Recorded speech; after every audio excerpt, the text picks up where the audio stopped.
Welcome, weary wanderer of the digital frontier, to a journey through the hidden corners and secret whispers of the American West as imagined by Rockstar Games. Tonight, we shall explore the countless mysteries, references, and carefully crafted details that lie beneath the surface of Red Dead Redemption's vast landscape. This is a story of developers' hidden messages, cultural homages, and the intricate web of secrets that transforms a simple game into a living, breathing work of art. So settle in, get comfortable, and let your mind drift as we uncover together the hidden treasures scattered across this digital wilderness. There is no rush here, no need to catalogue every reference. Simply let these discoveries wash over you like evening mist across the prairie. In the saloons and around the campfires of Red Dead Redemption's world, old-timers speak in hushed tones of legends that seem to blur the line between myth and memory. These are not merely random tales spun to pass the time during long desert nights, but carefully woven threads that connect this sprawling frontier epic to its spiritual predecessor, Red Dead Revolver, creating a tapestry of continuity that spans generations of digital storytelling. The most prominent of these legends centers around a figure known as Red Harlow, a name that carries weight in certain circles, despite the passage of years and the inevitable distortion that time brings to all stories. According to those who claim to remember, Red was a man whose very existence seemed forged from the raw materials of frontier justice and personal vendetta, his life a testament to the unforgiving nature of the Old West, and the lengths to which a man might go when driven by the need for retribution. The story, as it is told in the dusty corners of frontier society, speaks of a young boy whose world was shattered by betrayal and violence, his parents murdered in their own home by men whose greed exceeded their humanity. This boy, according to legend, grew into a man whose skill with firearms bordered on the supernatural, his hands moving with a speed and precision that seemed to defy the natural limitations of mortal flesh. But Red Harlow was not alone in these tales of frontier legend. The storytellers speak also of Jack Swift, a gunfighter whose reputation preceded him into every town he entered, his skill with a pistol matched only by his charm with the ladies and his unwavering loyalty to those he considered friends. Jack Swift, they say, could have gone anywhere, could have left the violence and danger of the frontier behind to seek his fortune in the civilized East, yet he chose to remain in the harsh wilderness, where his particular talents were most needed. The tragedy of Jack Swift, as related by those who claim knowledge of such things, lay not in any lack of ability or courage, but in his choice to stand by his companions when wisdom might have counseled retreat. When the final confrontation came, when Red Harlow faced the accumulated enemies of a lifetime, in a battle that would either vindicate his quest for justice or end it in blood and failure, Jack Swift stood beside him, knowing full well that survival was unlikely, but understanding that some bonds transcend considerations of personal safety. Among the other figures who populate these frontier legends is one known as Shadow Wolf, described as an Indian warrior whose mastery of the bow and arrow had reached levels that seemed to blur the line between skill and magic. Shadow Wolf, according to the tales, was a man who had witnessed the destruction of his people's traditional way of life, who had seen the inexorable advance of white civilization across lands that his ancestors had considered sacred for countless generations. Yet, unlike many who found themselves caught between two worlds, Shadow Wolf did not retreat into bitterness or despair. Instead, he chose to fight alongside Red Harlow and his companions, his traditional weapons and ancient wisdom complementing their more modern skills and equipment. The image of Shadow Wolf standing with Red at the final battle has become, in the telling and retelling, a symbol of unity between peoples who might otherwise have been enemies, their shared commitment to justice transcending the cultural barriers that too often divided the frontier world. The stories speak also of Bad Bessie, a woman whose very existence challenged the conventional notions of femininity that dominated frontier society. In an era when women were expected to remain in the background, to support their menfolk while avoiding the violent realities of frontier life, Bad Bessie carved out a different path entirely. She led her own gang, commanded respect through strength and cunning rather than through traditional feminine wiles, and demonstrated that courage and determination were not exclusively masculine virtues. The tale of Bad Bessie serves as more than mere entertainment in the retelling. It represents a recognition that the frontier was shaped by individuals of all kinds, that the mythology of the Old West encompasses figures who defied easy categorization and challenged the social norms of their time. Her inclusion in the Red Harlow legend suggests a world where merit mattered more than convention, where the harsh realities of frontier life created opportunities for those bold enough to seize them. These legends, as they circulate through the world of Red Dead Redemption, serve multiple purposes beyond simple nostalgia or entertainment. They create a sense of historical depth, suggesting that the events of the current story are part of a larger continuum of frontier experience, stretching back through generations.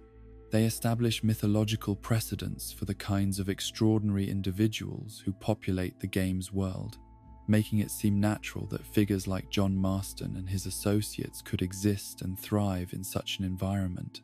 More subtly, these references to Red Dead Revolver create a kind of meta-narrative that acknowledges the game's own history while integrating it seamlessly into the fictional world. Players familiar with the earlier game recognize these names and stories, creating a sense of continuity and shared history that enriches their experience of the current narrative. For those unfamiliar with the predecessor, these tales simply add to the atmospheric richness of a world that feels lived in and historically grounded. The manner in which these stories are presented also reflects the developer's understanding of how legends actually function in human societies. They are not delivered as exposition or direct narrative, but emerge naturally from the conversations and storytelling traditions that would have been common in frontier communities. An old-timer in a saloon might mention Red Harlow while discussing famous gunfighters, or a campfire conversation might turn to tales of legendary figures as a way of passing time during long nights on the trail. This organic integration of legendary material demonstrates a sophisticated approach to world building that goes beyond simple reference or homage. The developers have created a fictional universe where their previous work exists as mythology, where the adventures of Red Harlow and his companions have passed into the kind of folklore that would naturally develop in a society where extraordinary individuals regularly emerge to face extraordinary challenges. The themes that emerge from these Red Dead Revolver references also align perfectly with the larger thematic concerns of Red Dead Redemption. Both games explore questions of justice and revenge, the price of violence, and the possibility of redemption in a world where moral lines are often blurred. The legend of Red Harlow, with its emphasis on a man seeking to avenge his family's murder while struggling to maintain his humanity in the process, prefigures John Marston's own journey from outlaw to reluctant hero. The inclusion of figures like Shadow Wolf in these legendary tales also reflects Red Dead Redemption's more nuanced approach to depicting the relationship between white settlers and indigenous peoples. Rather than presenting a simple narrative of conflict and conquest, the game acknowledges the complex alliances and individual relationships that could develop across cultural lines, suggesting that the frontier experience was more varied and complicated than popular mythology often suggests. As players encounter these references scattered throughout their journey, they become part of an ongoing conversation between past and present, between the mythological and the immediate. The legends of Red Dead Revolver provide context and depth to the current story, while suggesting that the events players experience are themselves likely to become the stuff of legend for future generations of frontier dwellers. In the quiet moments of exploration, when players pause to listen to an old-timer's tale or read a newspaper reference to these legendary figures, they are participating in the same kind of cultural transmission that has always been essential to human societies. Stories are how we make sense of our experience, how we preserve important truths and values across the generations, and how we connect our individual struggles to larger patterns of meaning and significance.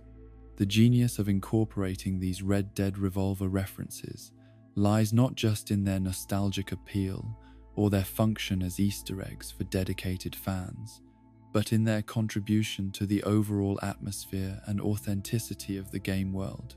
They help create a frontier society that feels genuinely historical, where the present emerges naturally from a rich and complex past, where legends and reality interweave in the same organic way they do in actual human communities.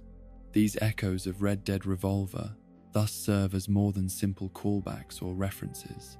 They are integral parts of a larger artistic vision that seeks to create not just entertainment, but a genuine sense of place and time, a digital frontier that feels as rich and complex as any actual historical period. In the gentle rhythm of these old stories, told and retold around digital campfires, we find one of the keys to understanding why Red Dead Redemption succeeds so completely in transporting players to another time and place, making them feel like genuine participants in the grand American experiment of taming the Western frontier. In the vast expanse of Red Dead Redemption's digital frontier, where rolling plains stretch toward distant mountains and the sun casts long shadows across weathered settlements, there exist quiet places that speak to the universal human experience of loss and remembrance. These are the graveyards and cemeteries scattered throughout the landscape, seemingly simple collections of weathered stone and wooden markers that, upon closer examination, reveal themselves to be repositories of hidden meaning and carefully crafted detail. The frontier cemetery was, in the actual American West, far more than a simple repository for the dead. It served as a tangible link between the living community and those who had passed on, a physical manifestation of memory that helped establish continuity and identity in societies that were often transient and rapidly changing. The developers of Red Dead Redemption understood this cultural significance and used it to create some of the game's most poignant and mysterious discoveries, transforming what might have been mere background decoration into windows, into the deeper themes that define the frontier experience. The most immediately striking aspect of these burial grounds is their variety, reflecting the diverse circumstances and communities that shaped the American West. Some are formal church cemeteries, with neat rows of matching headstones and carefully maintained grounds that speak to established communities with the resources and stability to honor their dead properly. Others are more informal affairs, perhaps just a small collection of graves on a hillside where a family buried their loved ones. The markers ranging from professionally carved stone monuments to simple wooden crosses that bear witness to lives that ended far from established civilization. The inscriptions found on these virtual tombstones represent one of the most subtle and affecting forms of environmental storytelling found anywhere in the game. Each name, each date, each brief epitaph has been carefully chosen to contribute to the overall atmosphere, while often containing hidden references that reward careful observation and contemplation. Some markers bear names that reference members of the development team, creating a kind of permanent memorial to the people who labored to bring this digital world to life. Others contain references to figures from Western history, literature, or popular culture, weaving together the fictional and the real in ways that blur the boundaries between entertainment and historical reflection. The dates carved into these stone and wooden monuments tell their own stories, revealing patterns of tragedy and loss that would have been all too common in frontier communities. A cluster of graves all bearing the same year might suggest an epidemic that swept through a settlement, while a series of infant graves reflects the harsh reality of child mortality in an era before modern medicine. Family plots reveal the generational struggles of frontier life, where parents buried children and children buried parents in the endless cycle of life and death that defines human existence in every era. Among the most affecting discoveries are the graves of children, their small headstones often bearing toys or personal items that speak to lives cut tragically short. These markers serve as reminders that the frontier, for all its promise of new beginnings and opportunities, was also a place of tremendous hardship, where survival was never guaranteed. The presence of these children's graves adds a layer of emotional weight to the game world that goes far beyond simple entertainment, creating moments of genuine reflection on the human cost of westward expansion. The epitaphs themselves range from conventional religious phrases to more personal and sometimes mysterious inscriptions that hint at stories we can only guess at. Some bear the standard formulaic phrases of the era, speaking of souls at rest and lives well lived, while others contain more individualized messages that suggest specific circumstances or relationships. A grave marker that reads, "He died as he lived, with his boots on," tells a different story than one that simply states, "Beloved husband and father." And these differences contribute to the sense that each burial represents a unique human life with its own particular joys and sorrows. The physical condition of these grave sites also contributes to their storytelling power. Some are well maintained, with fresh flowers or personal items that suggest regular visitors who continue to honor the memory of the deceased. Others are weathered and neglected, their markers tilted or partially obscured by vegetation, telling the sad story of lives that have been forgotten as the communities that once knew them have moved on or disappeared entirely. This progression from memory to forgetting represents one of the most fundamental aspects of the human condition, the way individual lives that once seemed so important gradually fade from collective memory as time passes. The interactive elements associated with these cemetery discoveries add another layer of meaning to the experience. Players who take the time to examine graves carefully, to read inscriptions, and contemplate their meaning, are rewarded not just with narrative details, but often with tangible benefits that reflect the game's understanding of the relationship between respect for the dead and spiritual well-being. The act of paying respects at a gravesite, of taking a moment to acknowledge the life represented by each marker, becomes both a gameplay mechanic and a statement about the importance of memory and reverence in human society.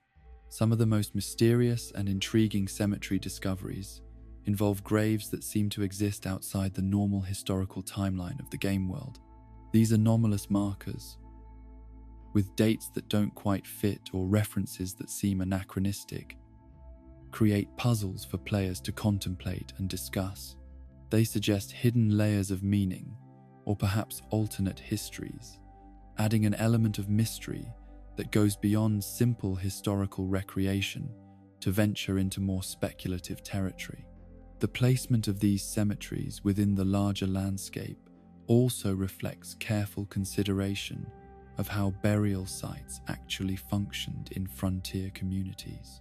Many are located on hilltops or other elevated areas, following the practical consideration that high ground was less likely to flood, while also reflecting the symbolic desire to place the dead closer to heaven. Others are situated near churches or at the centers of towns, emphasizing the role that communal memory played in establishing and maintaining community identity. The variety of burial styles represented in these virtual cemeteries reflects the diverse cultural backgrounds of the people who settled the American West.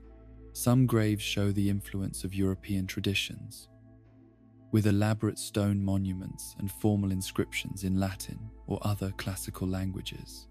Others reflect more humble origins, with simple wooden markers and brief, direct inscriptions that focus on essential facts rather than flowery language. Still, others incorporate elements from various immigrant traditions, creating a multicultural tapestry that accurately reflects the diverse nature of frontier society. The seasonal and weather effects that influence these burial grounds add another layer of atmospheric detail to their presentation. Snow accumulating on headstones creates a sense of peaceful rest, while rain washing over marble monuments suggests the cleansing power of time and nature. The way sunlight filters through trees to illuminate certain graves at particular times of day creates moments of unexpected beauty that transform these places of sorrow into sources of contemplation and even comfort. Wildlife interactions with these cemetery spaces also contribute to their overall impact. Birds perching on tombstones or small animals moving among the graves remind us that death is part of the natural cycle, that these places of human sorrow exist within a larger ecological context where life and death are simply different phases of an eternal process. The contrast between the human desire to memorialize and preserve and nature's patient work of reclamation creates a poignant commentary on mortality and the passage of time. The economic and social implications of these burial sites also emerge through careful observation. Expensive marble monuments speak to families with significant resources, while simple wooden markers suggest more humble circumstances. The clustering of graves within family plots reveals kinship networks and social structures, while isolated graves might represent outcasts or strangers who died far from home. These patterns help flesh out the social hierarchies and economic realities that shaped frontier communities. Some cemetery discoveries link directly to other elements of the game's narrative, creating connections between past and present that enrich the overall storytelling experience. A character mentioned in a side quest might have relatives buried in a particular cemetery, or a legendary figure referenced in campfire stories might be memorialized in an obscure gravesite that players can discover through exploration. These connections reward careful attention to detail while creating a sense of coherence and interconnectedness throughout the game world. The philosophical implications of these virtual memorials extend beyond their immediate narrative functions to raise questions about memory, identity, and the meaning of existence in both digital and physical realms.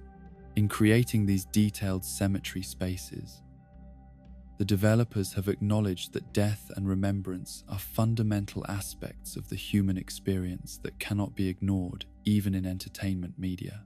The care and attention devoted to these burial grounds suggests a mature understanding of the role that mortality plays in giving weight and meaning to life.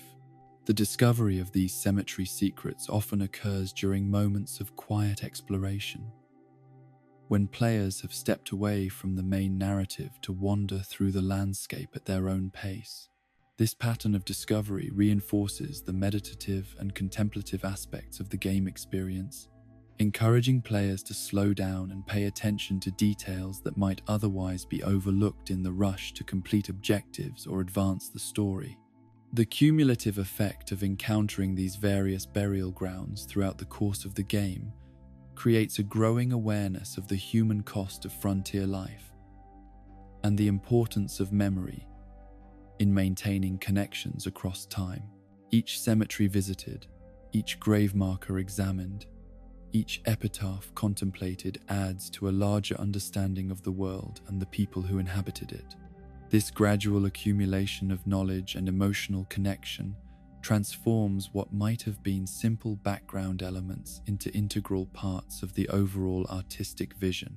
In the gentle silence that surrounds these places of eternal rest, where digital wind whispers through virtual trees and artificial sunlight casts long shadows across carved stone, players find themselves participating in one of humanity's most ancient and universal practices, the honoring of the dead and the preservation of memory across the generations.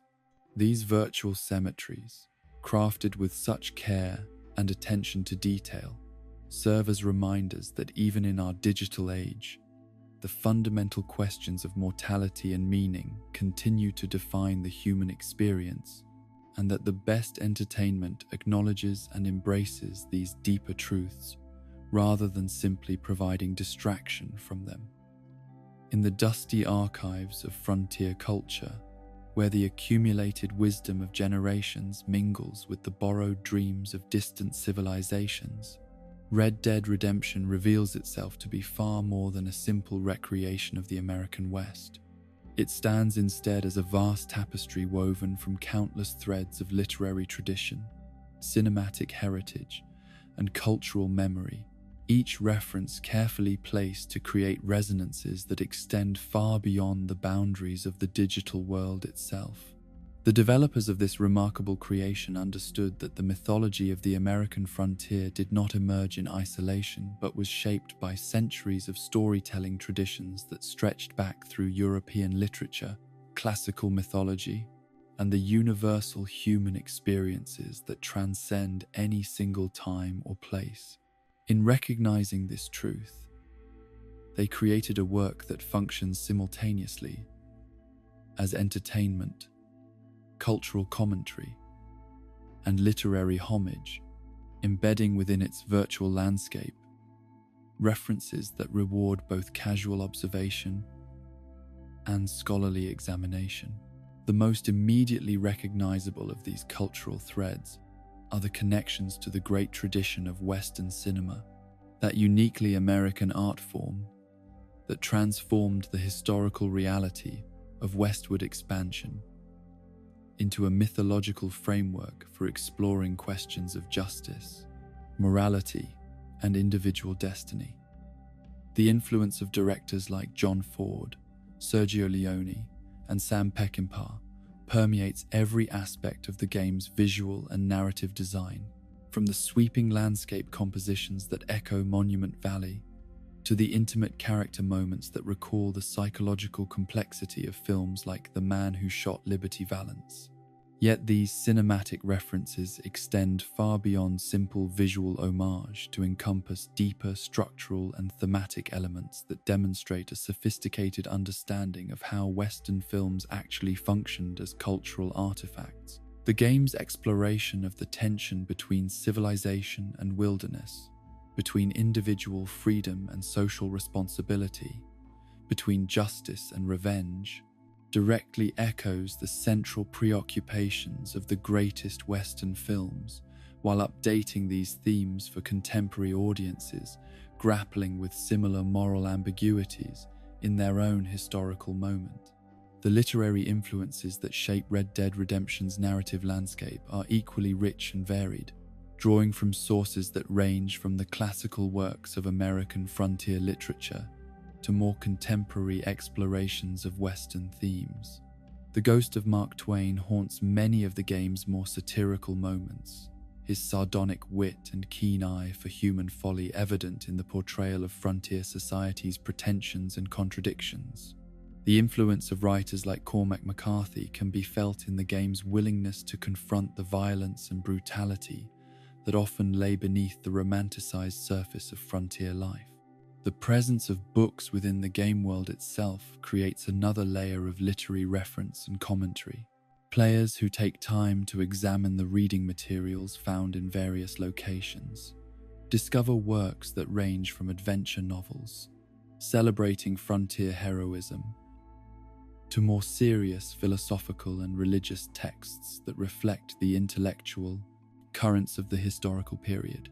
These literary artifacts serve multiple functions, providing insight into the characters who owned them, while also creating opportunities for players to engage with the broader cultural context that shaped frontier society.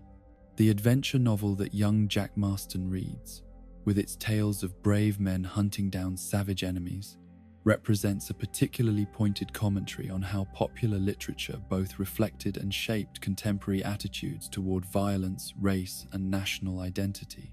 The book's simplistic moral framework, where good and evil are clearly defined and violence is consistently portrayed as noble and necessary, contrasts sharply with the more complex moral landscape that Jack will eventually navigate in his own life, suggesting the gap that often exists between literary fantasy and lived reality.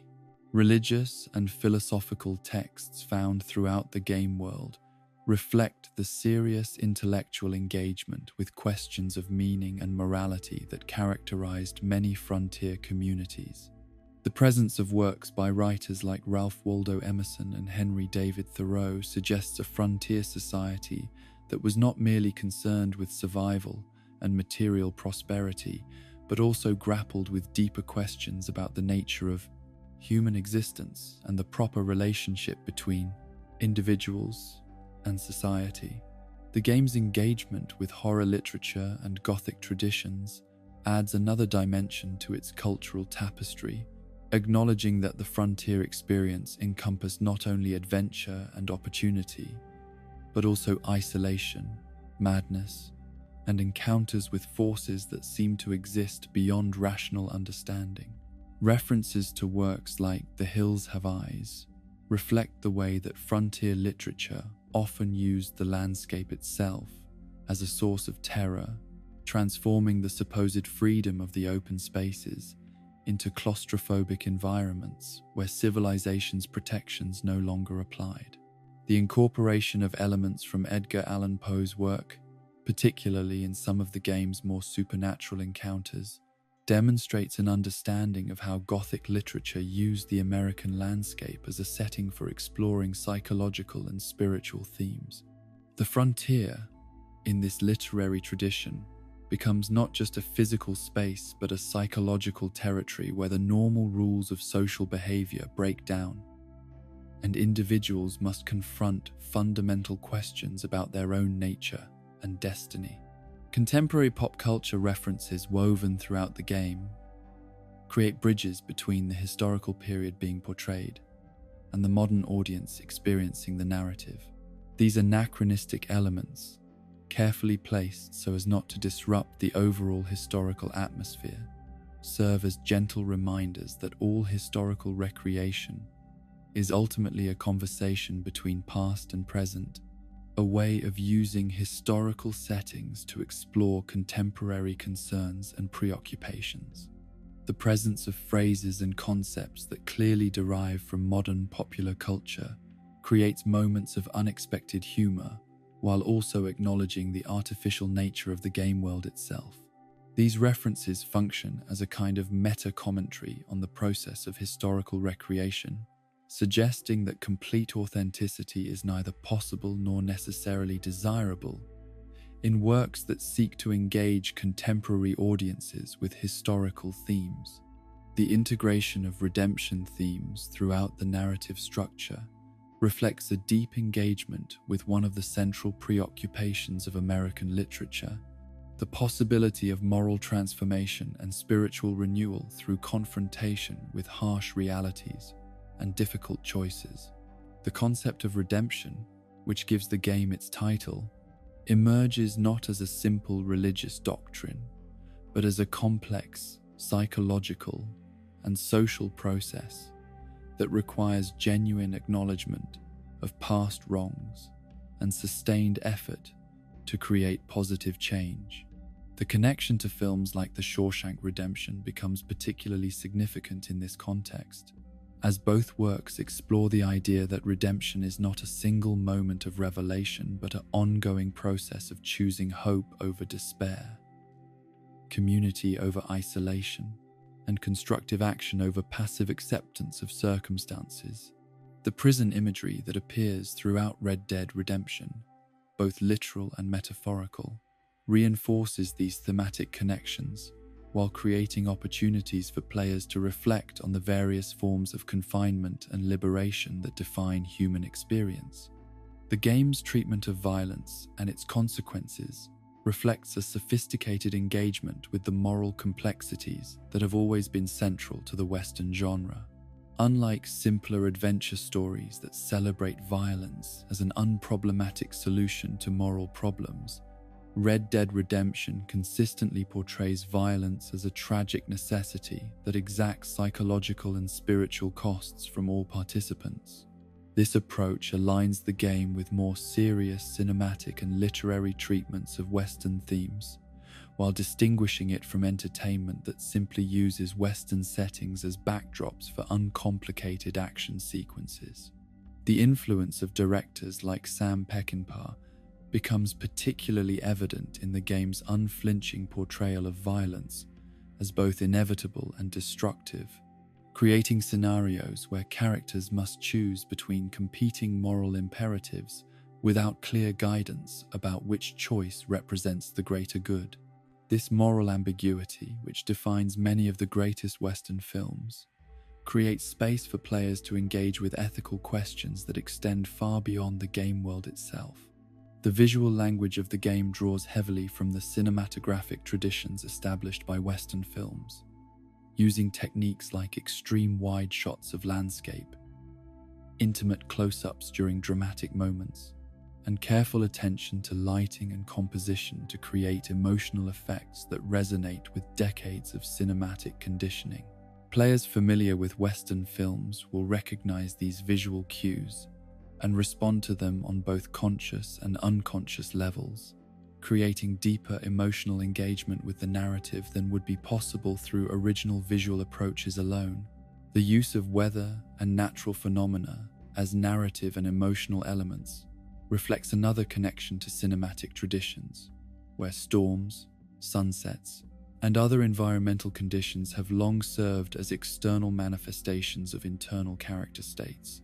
The game's dynamic weather system and day-night cycles create opportunities for these kinds of cinematic moments to emerge naturally from gameplay, blurring the line between authored narrative and player-generated experience. The incorporation of musical elements that reference both traditional Western film scores and broader American musical traditions creates another layer of cultural connection and emotional resonance.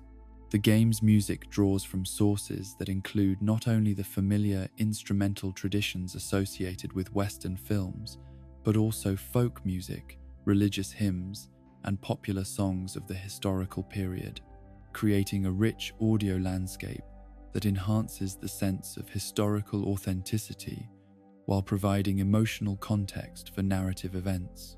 The use of silence and natural sound as narrative elements reflects an understanding of how audio can function as a storytelling medium in its own right. The game's willingness to allow quiet moments where natural sounds and musical underscoring create contemplative spaces for reflection and emotional processing demonstrates a maturity of approach that distinguishes serious artistic works from mere entertainment products.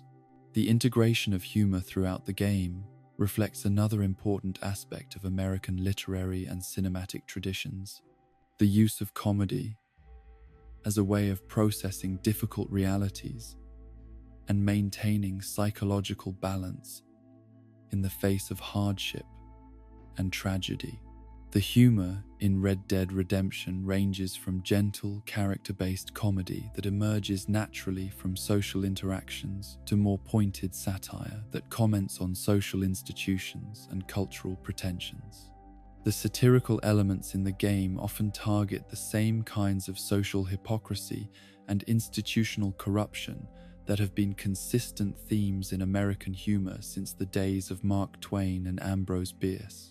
Political corruption, religious hypocrisy, social pretension, and economic exploitation all come under scrutiny through various comic episodes and character interactions, creating opportunities for social commentary that might be difficult to achieve through purely dramatic means. The game's engagement with questions of authenticity and performance reflects another important aspect of frontier literature and cinema, the recognition that identity in frontier society was often fluid and constructed rather than fixed and inherited. Characters who reinvent themselves, who adopt new names and personas to escape their pasts or pursue their ambitions, populate both the game world and the broader tradition of Western storytelling, suggesting that the frontier represented not just geographical opportunity, but also psychological and social possibility.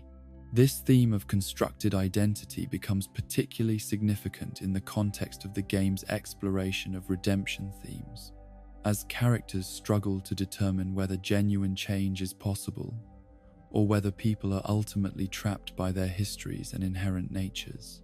The literary and cinematic traditions that inform the game offer examples of both successful transformation and tragic failure, creating a complex framework within which players can interpret the various character arcs and moral choices that define the narrative experience. The presence of newspapers and other print media within the game world creates additional opportunities for literary and cultural commentary, as these documents often contain references to real historical events, literary works, and cultural phenomena that help establish the broader context within which the game's fictional events unfold. These textual elements reward careful reading, while providing insight into the social and political currents that shaped the historical period being portrayed. The advertisements, news stories, and editorial content found in these newspapers often contain subtle references to literary works, historical figures, and cultural movements that extend the game's network of cultural connections far beyond the Western genre itself. Players who take time to examine these materials discover a rich tapestry of references that includes everything from classical literature to contemporary social movements, creating a sense of the frontier as a place where various cultural currents converged and intermingled. In the quiet moments between action sequences, when players pause to read a book, examine a newspaper, or listen to a character's story, they participate in the same kind of cultural transmission and literary engagement that has always been essential to human civilization. These moments of reflection and discovery transform the game from simple entertainment into a genuine cultural artifact, a work that honors and extends the great traditions of American storytelling while creating new possibilities for narrative expression in digital media. In the twilight hours of Red Dead Redemption's vast frontier, when the boundary between the natural and supernatural grows thin as morning mist, players encounter elements that challenge their understanding of what belongs in a world ostensibly grounded in historical reality. These are the moments when the rational order of frontier life gives way to something older and more mysterious, when the very landscape seems to pulse with energies that predate human settlement and may outlast it as well. The most enigmatic of these supernatural encounters centers around a figure known simply as the Strange Man, whose appearances throughout the game world defy easy explanation or comfortable categorization. This mysterious individual seems to exist outside the normal flow of time and causation, appearing at moments of moral crisis with knowledge that no ordinary person should possess, and questions that cut to the heart of fundamental ethical dilemmas.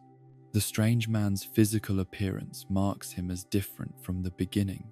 His impeccably tailored clothing and unnaturally clean appearance standing in stark contrast to the dust and wear that mark every other character in the frontier world. His top hat and formal attire suggest wealth and civilization, yet he appears in the most remote locations with no visible means of transportation, no companions, and no apparent concern for the practical difficulties of traveling through harsh wilderness terrain. More unsettling than his appearance, however, is his manner of speech, and the uncanny knowledge he displays about the private thoughts and secret actions of those he encounters. The strange man speaks with the casual familiarity of an old acquaintance, yet his references to events and decisions that should be known only to the individual involved suggest either supernatural omniscience or access to information that transcends normal human understanding. The philosophical nature of the strange man's conversations elevates these encounters beyond simple mystery or supernatural thriller territory into the realm of serious moral inquiry. His questions do not seek information, but rather probe the ethical foundations upon which individuals base their choices and justify their actions. He seems particularly interested in the gap between public morality and private behavior, in the ways people rationalize actions that contradict their stated beliefs and values. The location of these encounters adds another layer of meaning to their overall impact. The strange man often appears in liminal spaces, places that exist at the boundary between civilization and wilderness, between safety and danger, between the known and unknown.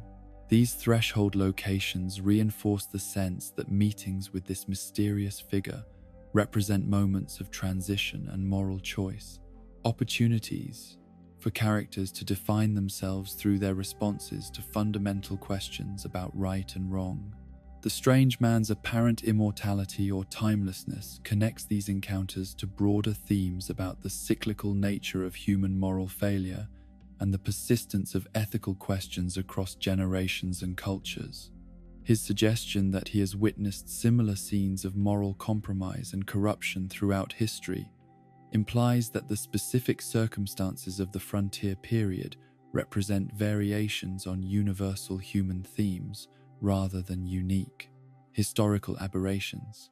The supernatural elements that surround other mysterious encounters in the game world create a broader context within which the strange man's appearances can be understood.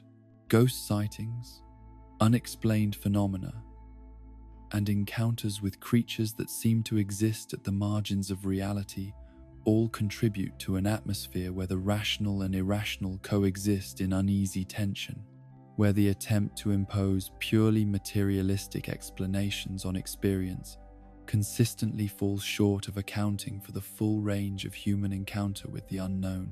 The most famous of these supernatural encounters involves the ghostly appearance of a woman in white, a figure whose tragic story emerges gradually through multiple sightings and environmental clues scattered across the landscape. This apparition represents a classic archetype from folklore and literature, the restless spirit of someone who died under circumstances so traumatic that death itself could not bring release from earthly concerns and unfinished business. The woman in white story, as it unfolds through careful observation and patient investigation, reveals themes of betrayal, violence, and injustice that echo throughout the game's exploration of frontier society. Her ghostly presence serves as a reminder that the violence and exploitation that often characterized frontier life left wounds that extended beyond the immediate victims to encompass entire communities and future generations. The manner in which players encounter these ghostly apparitions reflects a sophisticated understanding of how supernatural experiences actually function in human psychology and culture. Rather than presenting these figures as obvious supernatural spectacles, the game allows for ambiguity about their nature and reality, creating space for players to interpret these encounters according to their own beliefs and expectations about the relationship between the material and spiritual dimensions of existence. The presence of Native American spiritual traditions and their encounters with European colonial beliefs creates another layer of supernatural complexity within the game world. The indigenous understanding of the landscape as inhabited by spiritual forces that require respect and proper relationship contrasts sharply with the European approach that views the natural world primarily as a resource to be exploited for material benefit. The game's portrayal of these different spiritual traditions avoids simple romanticization, while acknowledging the genuine differences in worldview that separated indigenous and European approaches to understanding humanity's proper relationship with the natural world. The supernatural encounters that emerge from this cultural collision reflect the tension between different ways of understanding reality rather than simple, exotic mysticism or primitive superstition. The figure of the Sasquatch, that legendary creature that occupies a unique place in North American folklore, appears in the game as both a literal creature and a symbol of the wilderness that resists human comprehension and control. The Sasquatch encounters challenge players to confront their assumptions about what belongs in a realistic portrayal of frontier life, while also serving as reminders that the natural world contains mysteries that may never yield to human understanding. The Sasquatch's apparent intelligence and capacity for communication raises questions about the nature of consciousness and the boundaries between human and animal experience that echo broader philosophical debates about humanity's place in the natural order. The creature's vegetarian diet and peaceful demeanor, revealed through careful observation and interaction, subvert expectations about dangerous wilderness monsters, while suggesting alternative ways of understanding the relationship between civilization and wildness. The undead elements that appear in certain contexts within the game world represent perhaps the most direct challenge to rational explanation, forcing players to confront the possibility that death itself may not represent the absolute boundary that materialistic thinking assumes it to be. These encounters with animated corpses and restless spirits create moments of genuine horror that derive their power not from simple shock value, but from their challenge to fundamental assumptions about the nature of reality.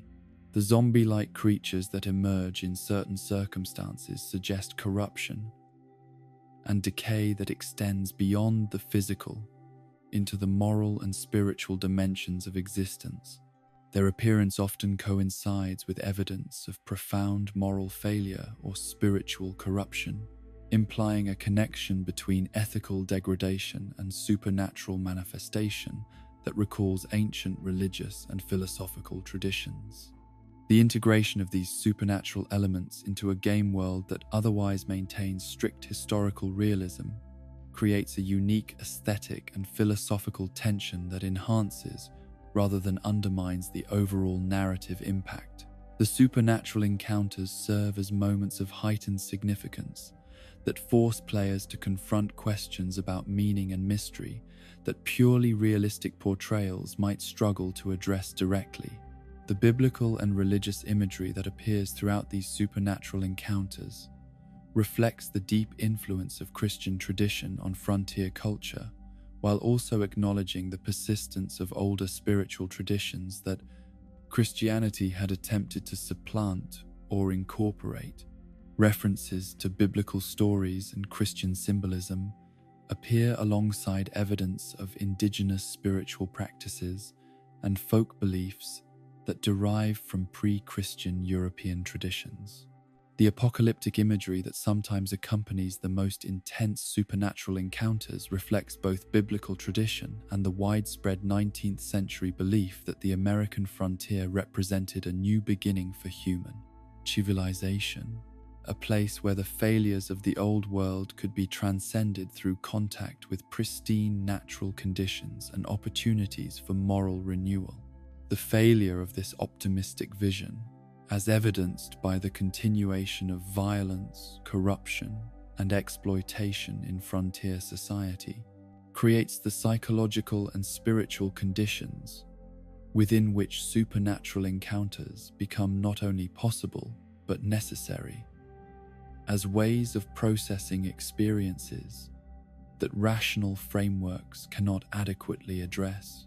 The game's treatment of madness and psychological breakdown often intersects with its supernatural elements, creating ambiguity about whether certain encounters represent genuine supernatural phenomena or manifestations of mental distress and social isolation.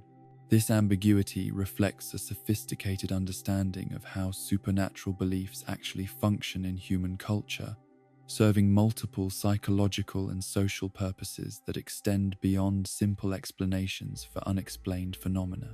The hermits and social outcasts who populate the game world often serve as conduits for supernatural encounters, their isolation from normal social relationships creating psychological conditions that make them particularly sensitive to experiences that exist at the margins of ordinary perception.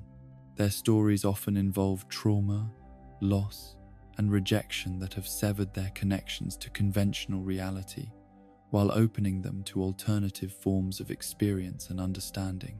The seasonal and temporal elements that influence supernatural encounters add another layer of meaning to their overall impact. Certain ghostly appearances seem to be tied to specific times of year or day, suggesting that the supernatural operates according to its own calendar and schedule that may reflect astronomical, agricultural, or cultural cycles that predate European settlement. The full moon, storm conditions, and other atmospheric phenomena often accompany the most intense supernatural encounters, creating natural drama that enhances the psychological impact of these experiences, while also connecting them to ancient beliefs about the influence of celestial and meteorological conditions on human consciousness and spiritual sensitivity. The relationship between violence and supernatural manifestation represents one of the most consistent patterns in the game's approach to mysterious encounters.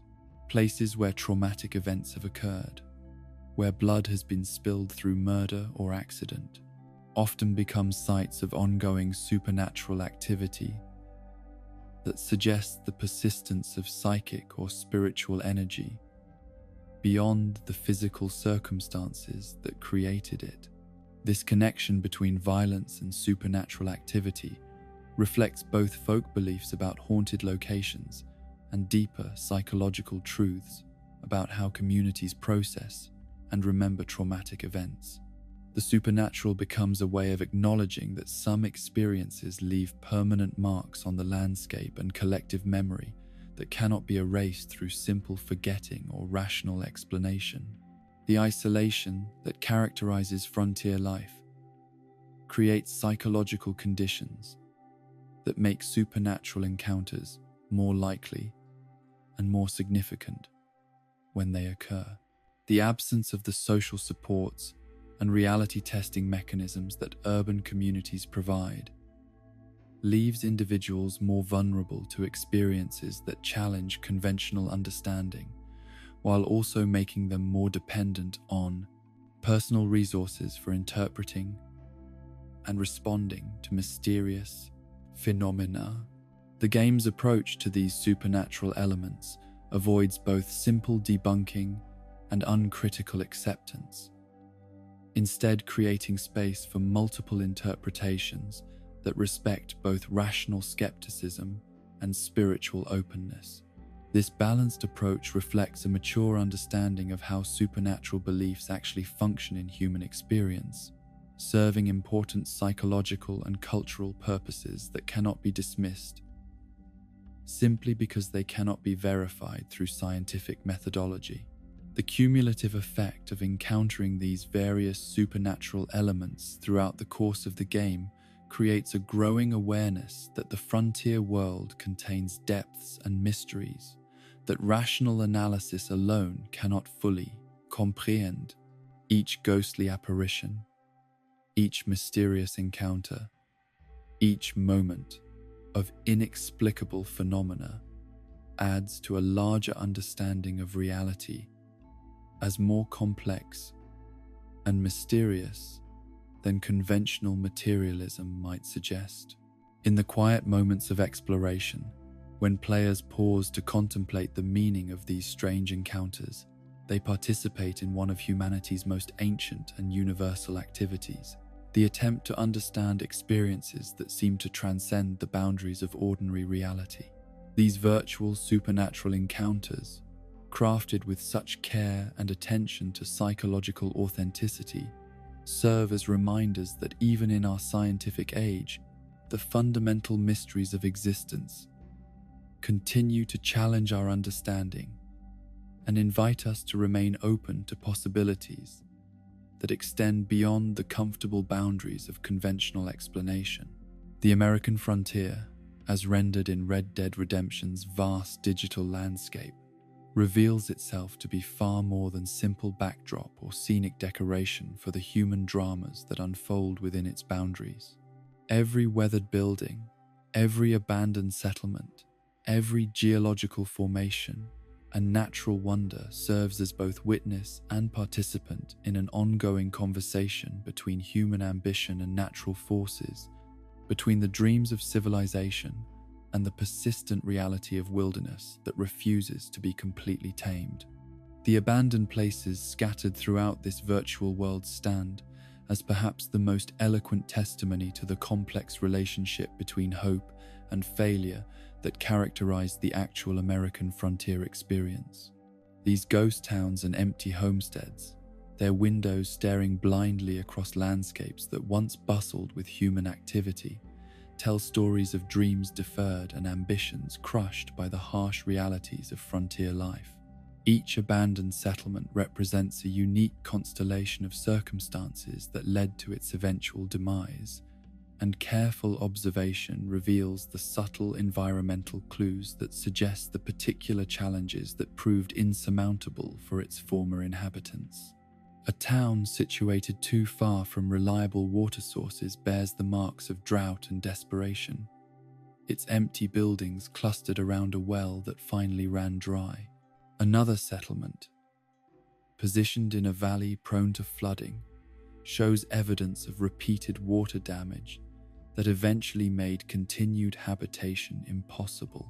The architecture of these abandoned places reflects the optimism and practical constraints that shaped frontier construction. Buildings were often erected with materials that were locally available, rather than ideally suited to the climate and conditions, resulting in structures that deteriorated rapidly when no longer maintained by human effort. Log cabins show the effects of decades of weather exposure, their chinking fallen away and their roofs sagging under the accumulated weight of countless seasons. More elaborate structures, built during periods of prosperity and confidence about the future, reveal the gap that often existed between frontier aspirations and frontier realities.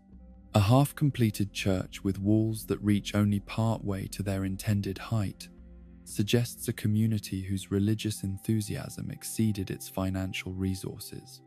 A schoolhouse that was never finished tells the story of a settlement that failed to attract enough families to justify the expense of formal education. The personal belongings left behind in these abandoned places create some of the most poignant examples of environmental storytelling found anywhere in the game. A child's toy abandoned in the corner of an empty cabin speaks to the disruption of family life that often accompanied frontier failures. Books left open on tables suggest departures that may have been more sudden than planned, while carefully packed belongings indicate more deliberate decisions to seek opportunities elsewhere. The gardens and agricultural areas associated with these abandoned settlements reveal their own stories of human effort and environmental challenge. Failed crops, identifiable by their stunted growth and diseased appearance, suggest the agricultural difficulties that contributed to many frontier failures. Overgrown orchards, their fruit trees reverting to wildness, mark the sites where families invested years of labor in the hope of creating permanent agricultural establishments. The cemeteries associated with these abandoned places often outlast the settlements themselves, their weathered markers providing the most durable evidence of the communities that once thrived in these locations. These burial grounds frequently contain more graves than would seem reasonable for the size of the visible settlement, suggesting population levels that were either higher in the past or reduced by epidemic disease, violence, or other catastrophic events. The archaeological elements scattered throughout the landscape suggest human presence that predates the European settlement period by centuries or perhaps millennia. Ancient ruins, their origins lost to historical memory, hint at civilizations and cultures that flourished and disappeared long before the arrival of the frontier settlers, whose stories dominate the game's narrative focus. These prehistoric remains often exhibit construction techniques and architectural styles that seem completely different from anything associated with known Native American cultures of the historical period, suggesting either unknown indigenous civilizations or perhaps the influence of cultural traditions that have been lost to historical record. The mysterious symbols and carvings found at these sites resist easy interpretation, creating puzzles that invite contemplation about the deep history of the American landscape. The integration of these ancient elements into the game world creates a sense of historical depth that extends far beyond the immediate time period being portrayed. The frontier settlers, struggling to establish their own permanent presence on the land, move through a landscape already marked by the efforts and failures of previous inhabitants, whose stories have been forgotten by everyone except the land itself. Weather patterns and seasonal changes play crucial roles in revealing and concealing different aspects of the environmental storytelling embedded throughout the landscape. Snow cover can hide certain details while emphasizing others, creating seasonal variations in what players can discover and understand about the world around them. Spring flooding may reveal artifacts and remains that are normally hidden beneath accumulated sediment, while summer droughts can expose the foundations of buildings and structures that are usually concealed by vegetation. The dynamic nature of these environmental conditions means that the same location may tell different stories depending on when it is visited and what natural conditions are present at the time. A riverbank that appears unremarkable during normal weather conditions may reveal the remains of an ancient settlement when water levels drop during drought periods. A hillside that seems covered only with natural vegetation may show the outlines of long-abandoned agricultural terraces when snow accumulates in the depressions left by human earthwork. The flora and fauna of the game world participate in the environmental storytelling through their own patterns of presence and absence, growth and decay. Certain plant species indicate the presence of water sources that may not be immediately visible, while the absence of expected wildlife may suggest environmental damage or contamination that has lasting effects on the local ecosystem. The symbolic significance of different plant and animal species adds another layer of meaning to their environmental presence. The persistence of domesticated plants in areas where human settlements have long since disappeared suggests the enduring impact of human intervention on natural systems. Apple trees growing wild in remote locations mark the sites of former homesteads, while patches of cultivated flowers growing among weeds indicate gardens that were once carefully tended by human hands. Wildlife behavior patterns often provide clues about the history and current condition of different areas within the game world. Animals that avoid certain locations may be responding to contamination, past violence, or other environmental factors that affect their safety and well-being. Conversely, the presence of particular species may indicate favorable conditions that reflect positive human influence or the recovery of natural systems from past disruption. The geological features of the landscape tell stories that span far longer time periods than human habitation. Yet they also interact with human activities in ways that influence the success or failure of settlement attempts. The presence of valuable mineral deposits has historically drawn human activity to locations that might otherwise seem unsuitable for habitation, creating boom and bust cycles that are reflected in the distribution of abandoned mining camps and industrial sites. Rock formations and mineral outcroppings provide visual evidence of the geological processes that shape the landscape over millions of years, creating the environmental conditions within which human settlement attempts have succeeded or failed. The presence of coal deposits, oil seepage, or valuable metals influences patterns of human activity in ways that can be read from the environmental evidence long after the original mining operations have ceased. Cave systems and other underground features create opportunities for environmental storytelling that extends beyond the surface landscape into the hidden dimensions of the Earth itself. These subterranean spaces often preserve evidence of human activity that might have been erased from surface locations by weather and time. Cave paintings, ancient artifacts, and other archaeological remains found in underground locations suggest the deep cultural significance that these hidden spaces held for various human populations across time. The acoustic properties of different landscapes contribute to the environmental storytelling through the sounds that are present or absent in various locations. The echo patterns in canyons and valleys, the way wind sounds different when passing through different types of vegetation, and the acoustic signatures of water features all contribute to the sensory experience of different environments and help create distinctive atmospheric qualities for different regions. The interaction between human-made structures and natural forces reveals the ongoing negotiation between civilization and wilderness that defines the frontier experience. Buildings that have been partially reclaimed by vegetation, roads that are being broken apart by root growth, and other examples of nature reclaiming human-modified spaces demonstrate the temporary nature of human intervention in natural systems. Water features throughout the landscape tell complex stories about the relationship between human settlement patterns and natural resource availability. Rivers that have changed their courses since human settlement began have left behind oxbow lakes and abandoned channels that mark former locations of human activity.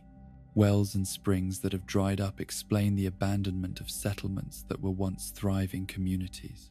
The evidence of human modification of natural watercourses, including dams, irrigation channels, and flood control structures, reveals the efforts made by frontier communities to adapt natural systems to human needs.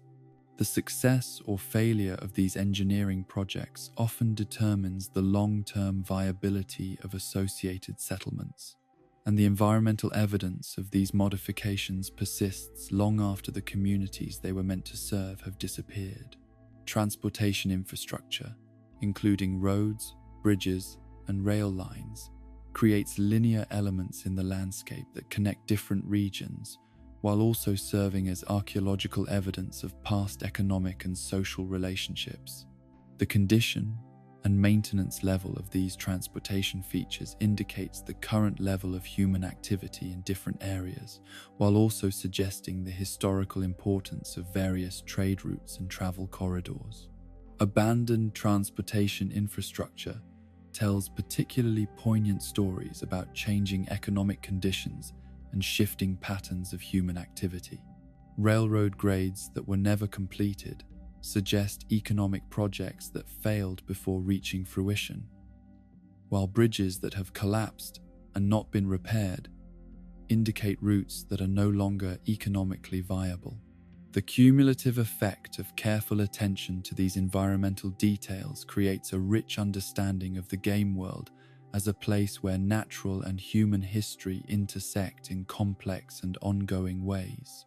Each abandoned building, each overgrown garden, each geological formation contributes to a larger narrative about the relationship between human ambition and natural reality, between the dreams of permanent settlement and the persistent forces of change that shape all landscapes over time.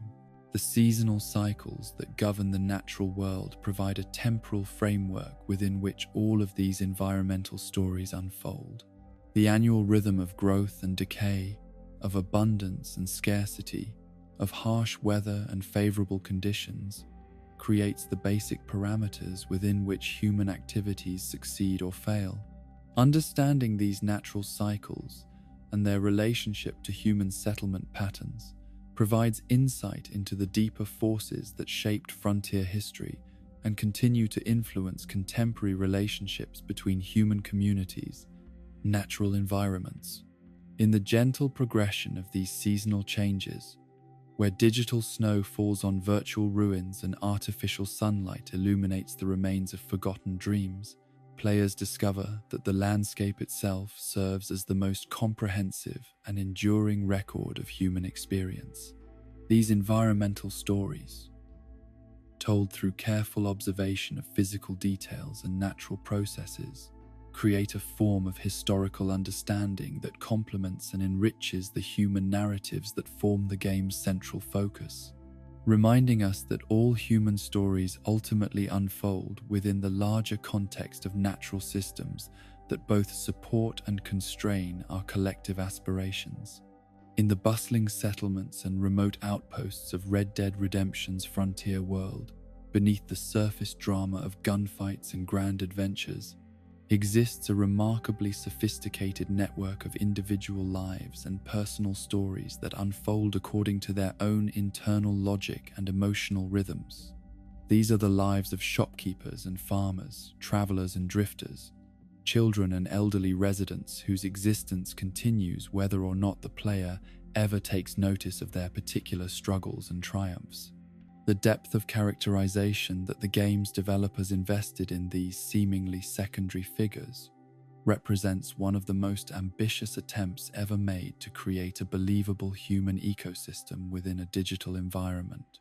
Each named character, no matter how peripheral their role in the main narrative, possesses a distinct personality, a personal history, and a set of relationships and concerns that influence their behavior in ways that reward careful observation and extended interaction.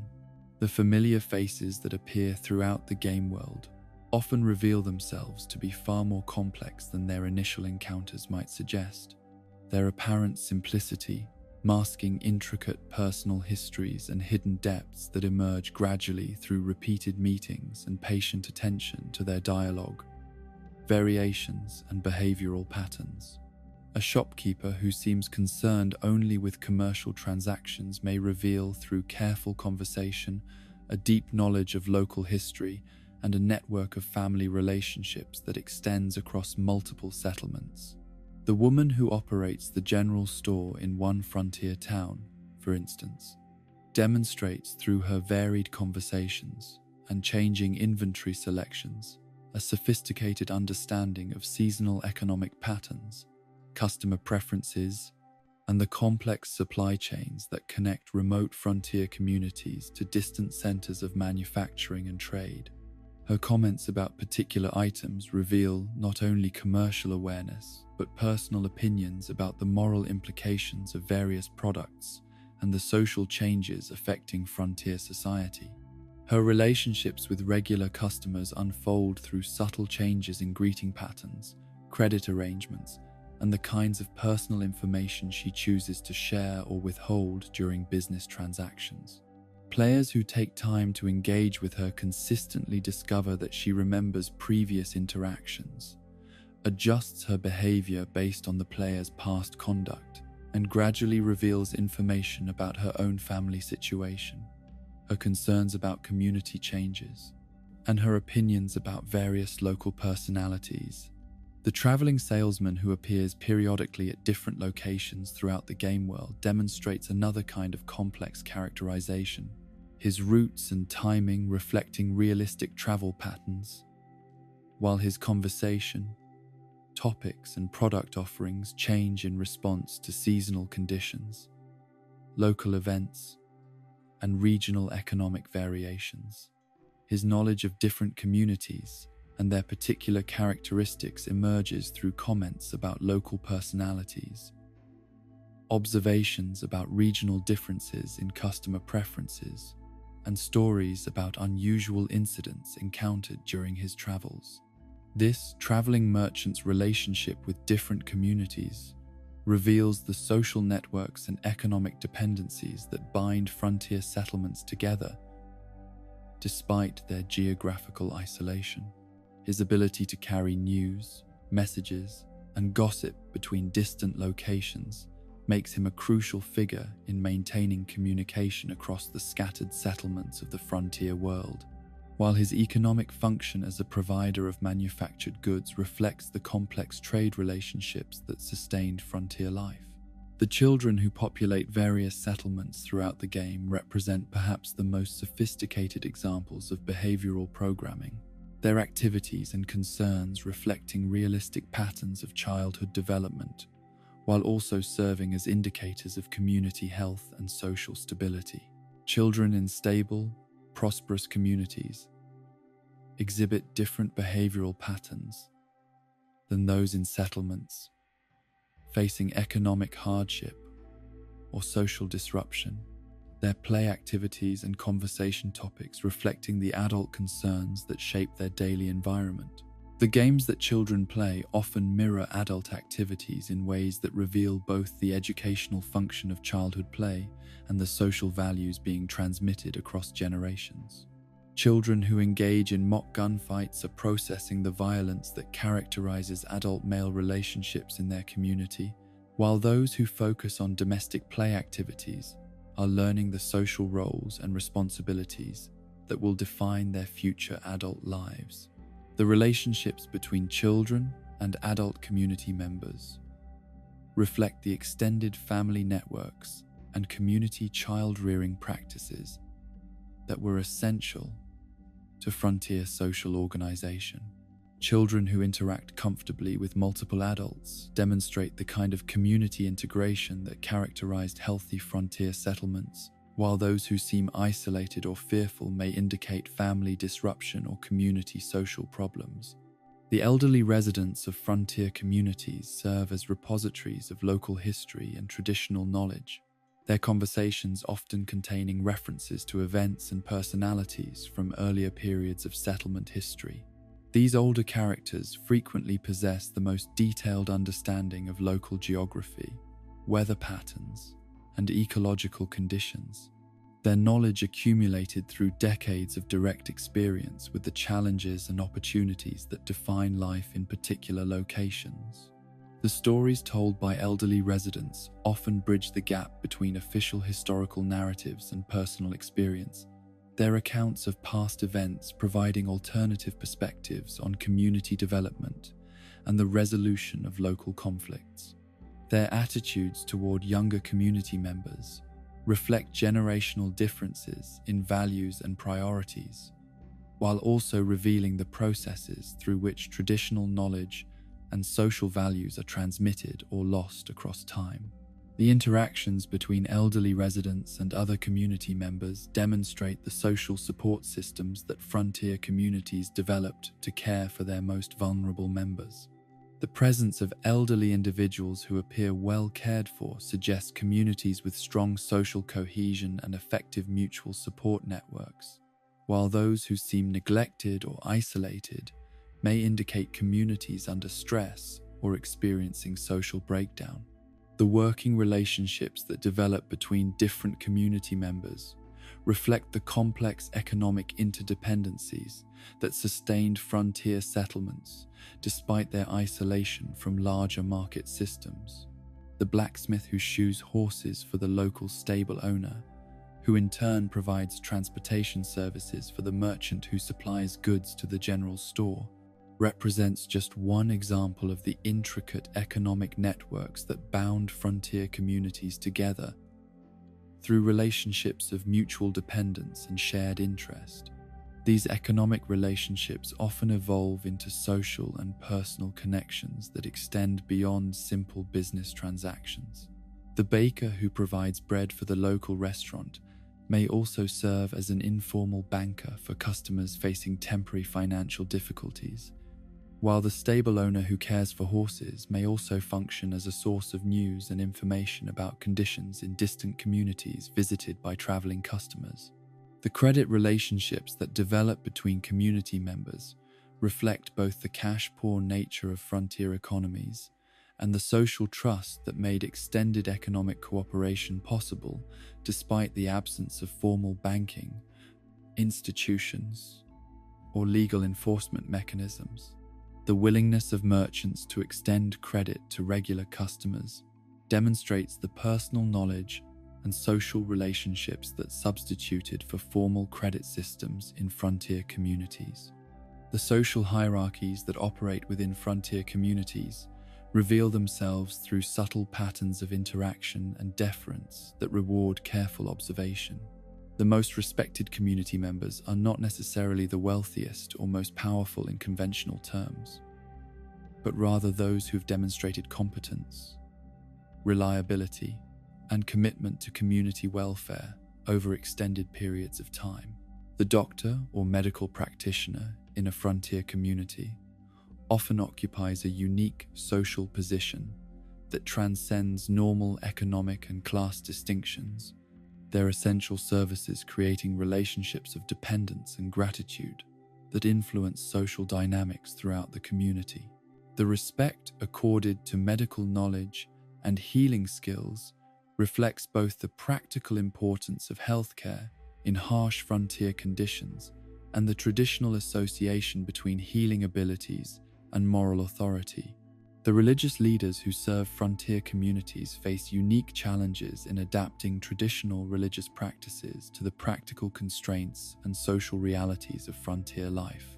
Their success in building and maintaining congregations depends not only on their theological knowledge and preaching abilities, but also on their capacity to provide practical assistance and moral guidance that addresses the specific challenges faced by frontier families and communities. The educational functions served by various community members reflect the informal but essential processes through which practical knowledge and cultural values are transmitted in communities that may lack formal educational institutions. The gunsmith who teaches weapon maintenance and safety practices, the farmer who shares agricultural techniques with newcomers, and the seamstress who instructs young women in domestic skills, all contribute to the educational networks that sustain frontier communities. The entertainment and cultural functions served by various community members reveal the human need for beauty, humor, and artistic expression that persists even in the harsh conditions of frontier life.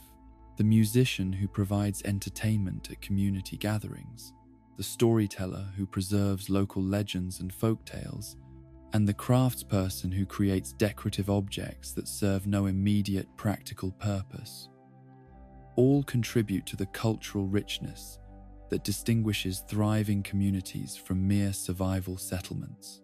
The conflict resolution mechanisms that operate within frontier communities often depend on respected individuals who possess the personal authority and diplomatic skills necessary to mediate disputes and maintain social harmony. These informal leaders may hold no official positions but exercise significant influence through their ability to build consensus and find solutions that preserve community unity while addressing individual grievances. The patterns of courtship and marriage that develop within frontier communities reflect both traditional cultural practices and the practical constraints imposed by limited population and geographic isolation. The role played by various community members in facilitating romantic relationships and validating marriage arrangements demonstrates the collective investment in ensuring community reproduction and social stability across generations. The seasonal rhythms that govern frontier life create changing patterns of social interaction and community activity that are reflected in the behaviors and concerns of individual community members. The harvest celebrations that bring communities together in autumn, the winter gatherings that provide social contact during periods of isolation, and the spring activities that mark the renewal of agricultural and construction projects all create temporal frameworks within which individual relationships and community bonds are strengthened and renewed. The economic specializations that develop within frontier communities reflect both individual skills and talents, and the collective need to ensure that essential functions are performed by competent practitioners. The emergence of particular individuals as recognized experts in specific trades or services demonstrates the market forces and social selection processes that create functional economic systems even in the absence of formal institutional structures. The informal communication networks that connect different community members serve essential functions in coordinating economic activities, sharing important information, and maintaining social cohesion across the scattered population of frontier settlements. The individuals who serve as focal points for these communication networks often possess social skills and personal connections that make them uniquely valuable to community functioning, despite their lack of formal authority or official positions.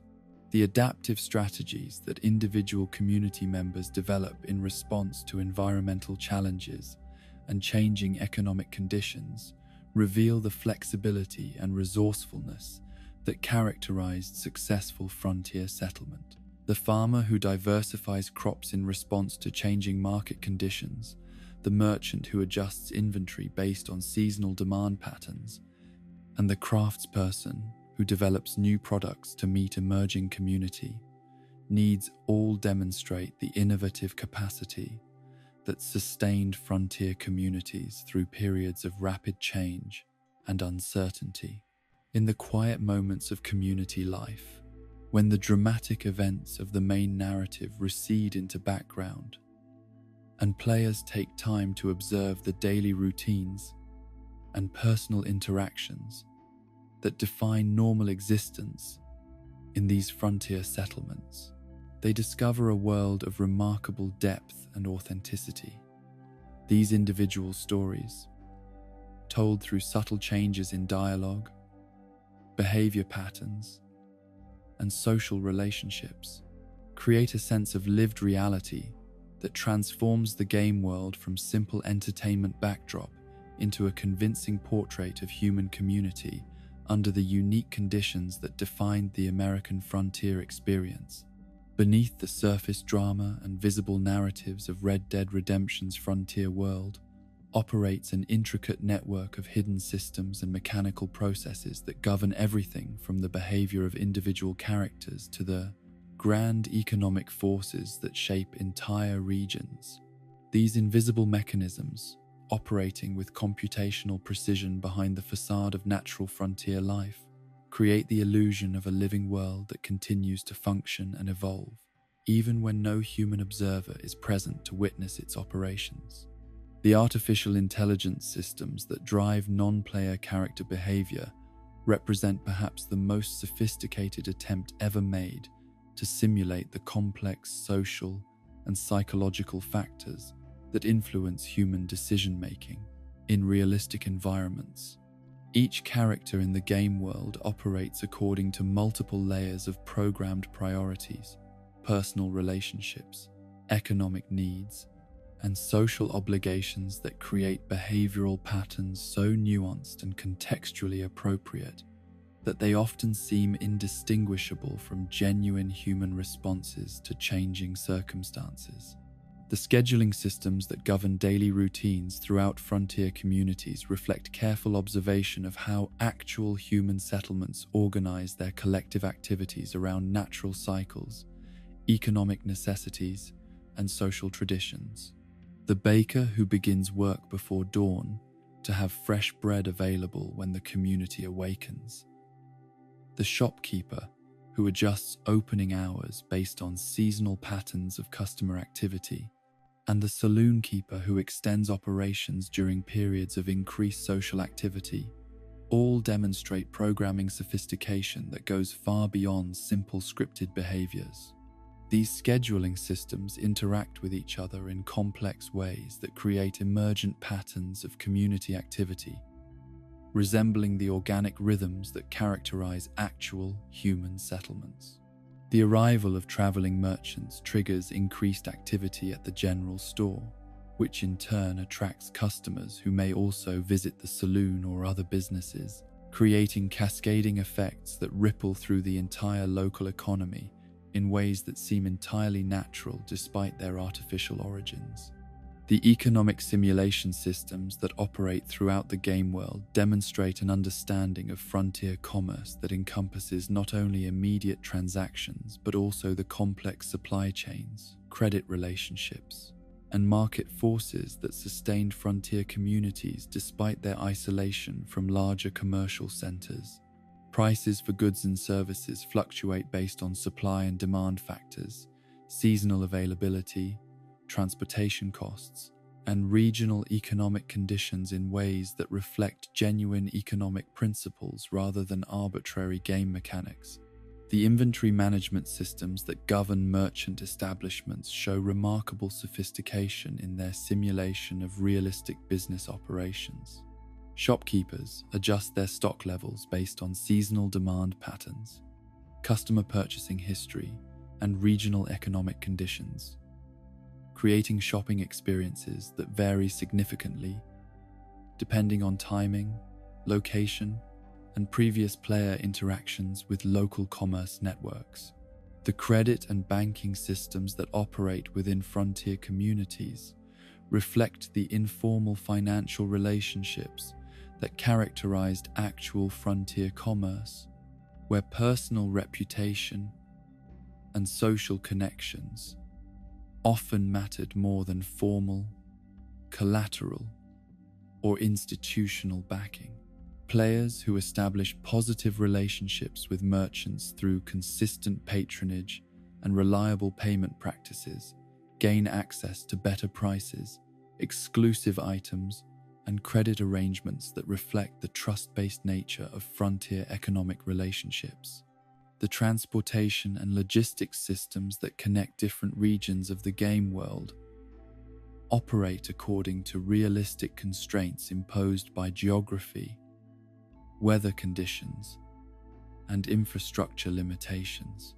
The availability of goods in remote settlements depends on the successful operation of supply chains that must contend with bandits, harsh weather, difficult terrain, and other obstacles that reflect the genuine challenges faced by frontier commerce. The reputation systems that track player interactions with different communities and social groups demonstrate sophisticated understanding of how social standing actually functions in small communities where individual behavior quickly becomes common knowledge and influences future social and economic relationships. Actions taken in one settlement may affect reception in distant communities through realistic communication networks that mirror the gossip and information sharing patterns of actual frontier societies.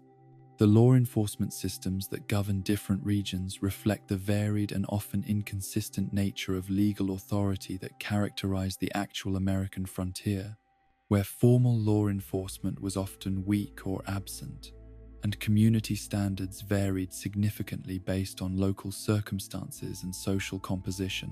The response to criminal activity depends not only on the severity of the offense but also on local political conditions, the availability of law enforcement resources, and community attitudes toward different types of behavior. The bounty hunting systems that operate throughout the frontier reflect the privatized approach to law enforcement that was common in regions where formal police authority was inadequate or non-existent.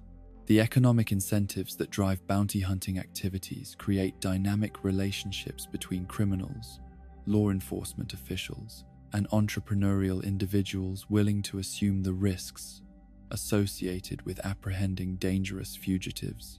The weather simulation systems that govern environmental conditions throughout the game world operate according to realistic meteorological principles that take into account geographical features, seasonal patterns, and regional climate variations. Weather conditions affect not only visual presentation but also gameplay mechanics, economic activities, social behaviors, and strategic considerations in ways that reflect the profound influence that climate and weather had on all aspects of frontier life. The wildlife population systems demonstrate sophisticated ecological modeling that accounts for predator-prey relationships, seasonal migration patterns, breeding cycles, and environmental factors that influence animal behavior. and distribution. The presence or absence of particular species in different regions reflects realistic habitat requirements and ecological relationships rather than arbitrary game design decisions.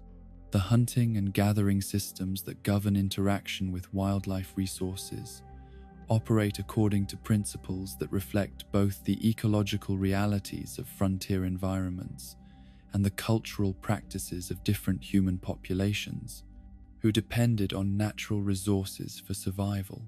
The availability of game animals varies based on seasonal factors, hunting pressure, and habitat conditions in ways that require players to adapt their strategies based on environmental understanding rather than simple memorization of fixed spawn locations.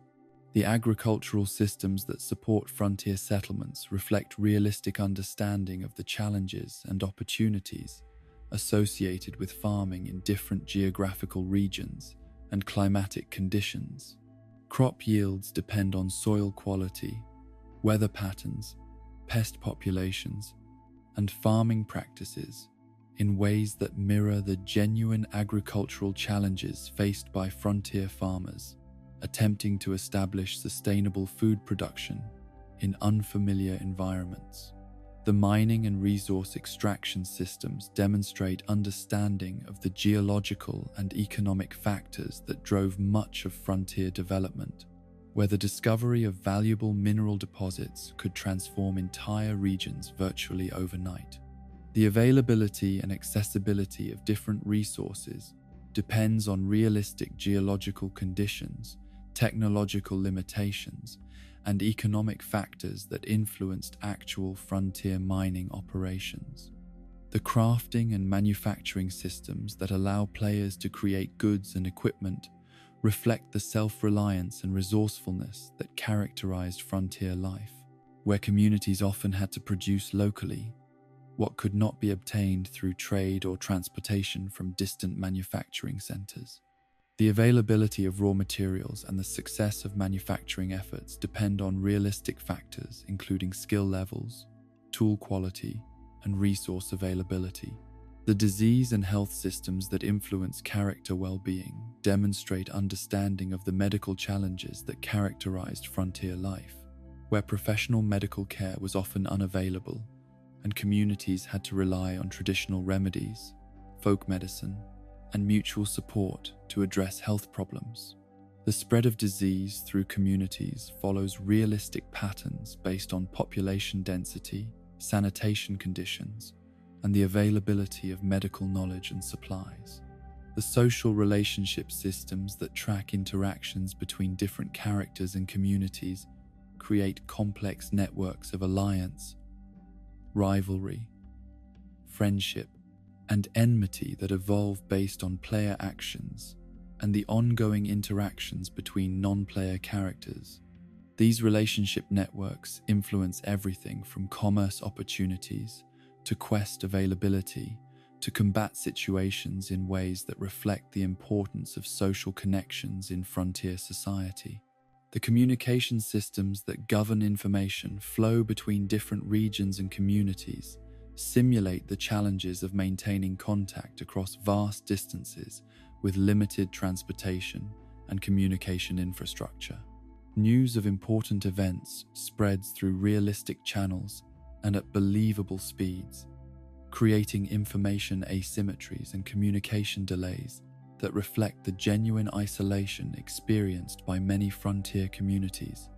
The random event systems that generate unexpected encounters and situations throughout the game world operate according to probability distributions that reflect the unpredictable nature of frontier life, where routine journeys could be interrupted by weather emergencies, bandit attacks, wildlife encounters, or chance meetings with interesting strangers.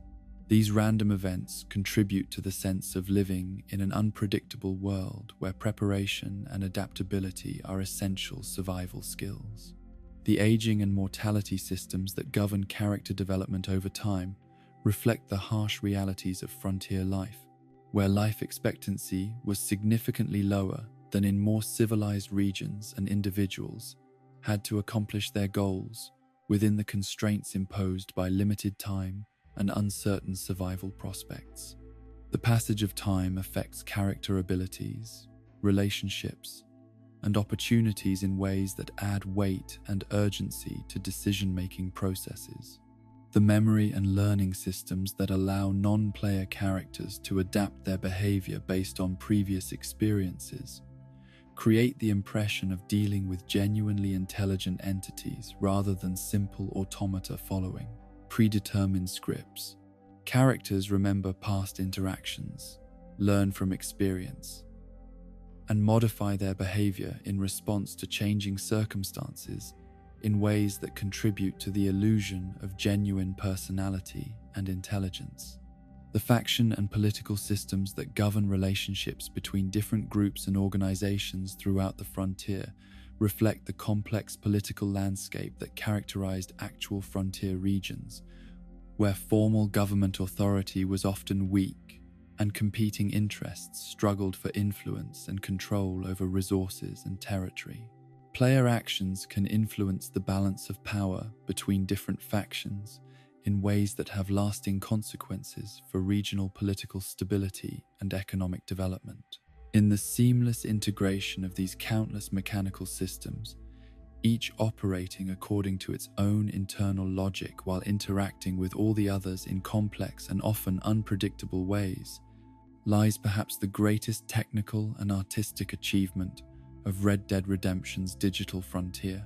These hidden mechanisms, invisible to casual observation, but essential to the overall experience, create a world that feels genuinely alive and responsive, where every action has consequences and every system influences every other system in an endless web of cause and effect that mirrors the complexity of actual human society and natural environments. In the vast acoustic landscape of Red Dead Redemption's frontier world, where every sound carries meaning and every silence tells its own story, exists perhaps the most sophisticated and emotionally resonant audio environment ever created for interactive entertainment. This carefully crafted soundscape operates on multiple layers of complexity, from the subtle environmental details that establish atmospheric authenticity to the dynamic musical compositions that respond in real time to player actions and emotional states.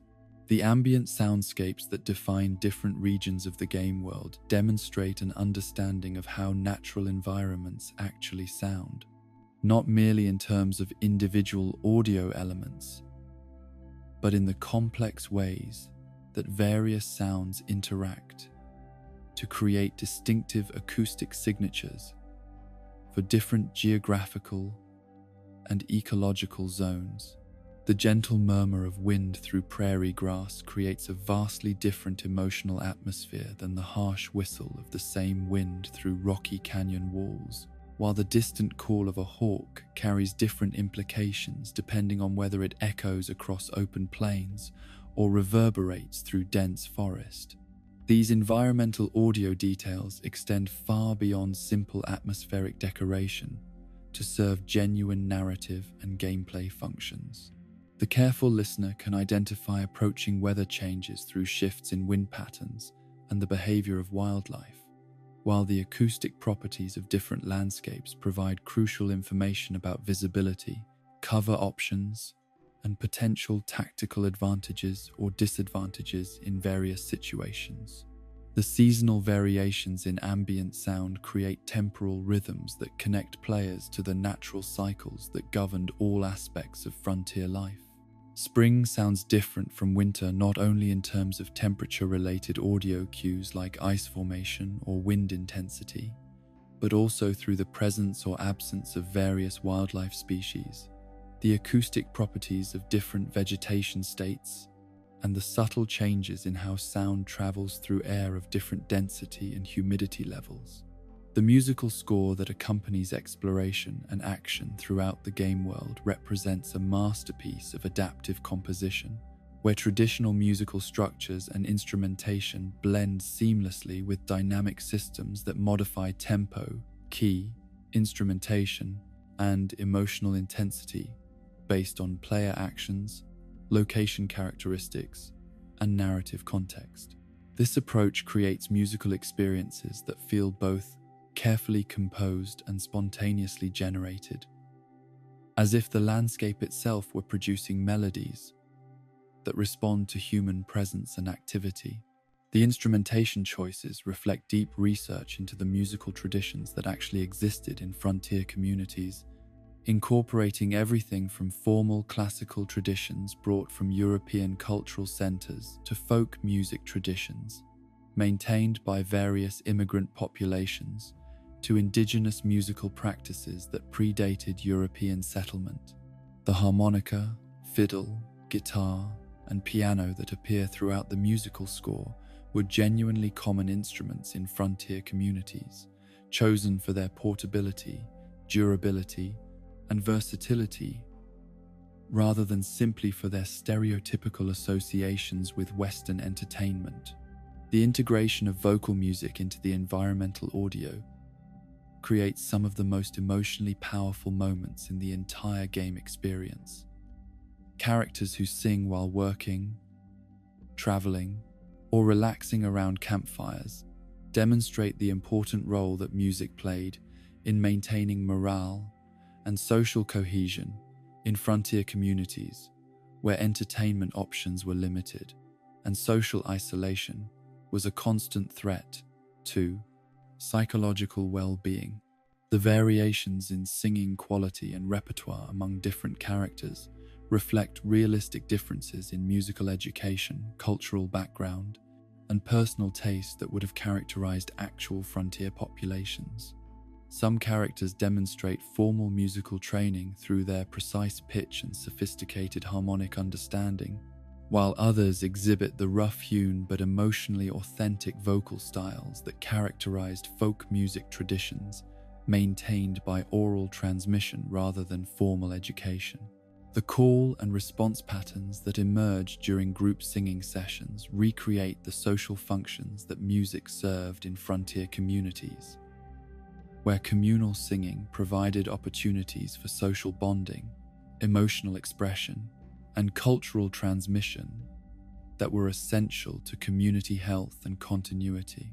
These musical interactions often reveal character relationships and social hierarchies in ways that straightforward dialogue might not accomplish as effectively. The work songs that accompany various labor activities throughout the game world demonstrate understanding of how music functioned as both practical tool and psychological support in frontier economies, where much labor was physically demanding and potentially monotonous. The rhythmic patterns of these work songs serve genuine functional purposes in coordinating group activities, while also providing emotional relief from the psychological challenges of difficult physical labor. The instrumental music that emerges from various mechanical sources throughout the game world, including player pianos, music boxes, and other automated musical devices, reflects the important role that mechanical music played in bringing sophisticated musical experiences to frontier communities that lacked access to live professional performances. These mechanical musical sources often provide the most complex and emotionally sophisticated musical experiences available in frontier settlements, creating focal points for social gathering and cultural enrichment. The sound design that accompanies various mechanical and technological elements throughout the game world demonstrates meticulous attention to the acoustic properties of different materials, manufacturing techniques, and mechanical principles that characterized frontier-era technology. The distinctive sounds of different firearm mechanisms, the acoustic signatures of various transportation methods, and the audio characteristics of different construction techniques all contribute to an authentic sonic environment that enhances immersion while providing practical gameplay information. The voice acting that brings hundreds of individual characters to life throughout the game world represents an extraordinary achievement in terms of both performance quality and dialectical authenticity. Each character speaks with vocal patterns, accents, and linguistic choices that reflect their geographical origins, educational background, social class, and cultural affiliations in ways that create believable human personalities rather than simple stereotypes or caricatures. The dialogue variations that emerge through repeated interactions with the same characters demonstrate sophisticated understanding of how real conversations actually develop over time, with relationships deepening through shared experiences, mutual assistance, and gradual revelation of personal information. Characters remember previous conversations and reference shared experiences in ways that create genuine feelings of friendship, rivalry, or romantic interest that develop organically rather than through scripted relationship mechanics. The regional dialect variations that distinguish characters from different geographical areas reflect careful research into the linguistic diversity that actually characterized frontier populations, where people from various cultural and geographical backgrounds maintain distinctive speech patterns even while adapting to new social and environmental conditions. These dialectical differences contribute to the sense of cultural authenticity while also providing audio cues that help players navigate the complex social landscape of frontier communities. The emotional range demonstrated by voice actors throughout various dramatic situations creates performances that rival those found in the finest theatrical or cinematic productions. Characters respond to joy, sorrow, anger, fear, and other emotional states with vocal performances that convey genuine psychological depth and authentic human complexity, rather than simple dramatic exaggeration or stereotypical emotional expression.